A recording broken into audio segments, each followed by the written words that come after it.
This is Eli and Yanni Olson. Eli has been a member of our church for a little over 2 years.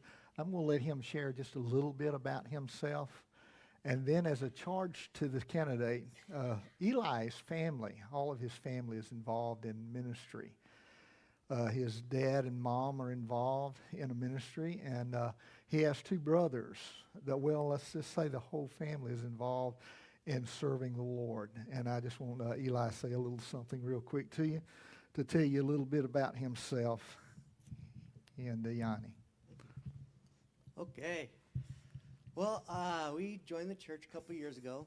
We got married like 3 years ago, pretty close to the day. And during the time we were dating, my wife was telling me that I need to be a member of a church.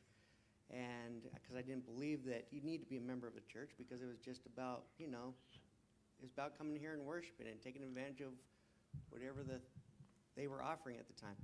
So I thought, well, since this is the hottest girl that I've ever talked to, I better figure out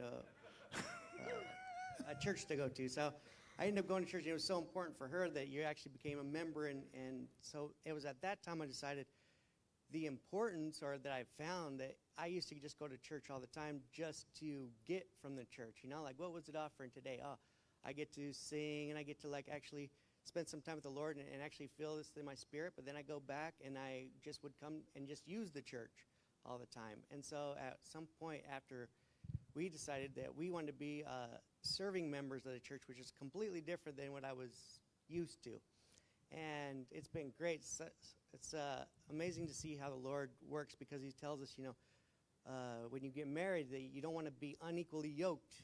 And in my life, it was so important, and actually made complete sense the way that she pushes me to be a better Christian man. And so it was great. So now we came to this church, and I was like, all right, we want to serve. So, hey, Pastor, look, whatever it is you can do, or we're ready to serve. We're ready to actually be a working member of the church. And he was like, whack, whack, whack, whack. Here, take this. And I was like, Okay.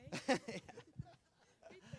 But it has been the best, because it's the time where I've actually grown the most, because we are actually serving and able to work in the church. And I encourage you guys too, whoever is wanting to work in the church, to do it, because it's the best time to grow in your relationship with him, and actually have a really good time. We've loved this church, and we loved being here. And like I said, my whole family's in the service industry, but I was always kind of like the black sheep of the family. So I'm sure my mom's finally like, thank you, Lord. We can find it. But it's been great. We love the church, and we love to serve. And I just pray that Would you tell them what you do secularly? On my job? Yeah, your job. Yeah, I work for the Army right now, so I'm with 7th Group, and so I'm traveling a lot. So a lot of times my wife's going to be here by herself. But so I've been there for the last couple of years now. We just got back from Afghanistan last year, but heading out, I think, in February to go somewhere else. But I think that's my next time. But so that's what I do right now. I'm a medic over there. So, but I love the Army. And we'll continue to pray for you. Right now, like Eli said, his family is involved in ministry, and they were excited when he surrendered to the call or prodding of becoming a deacon. And so I thought this was very special, since they were all in ministry. I asked them, normally we bring a charge to the candidate, and since y'all are involved in ministry, y'all not able to be here, would you like to say something to him about his service, Lord? And you're fixing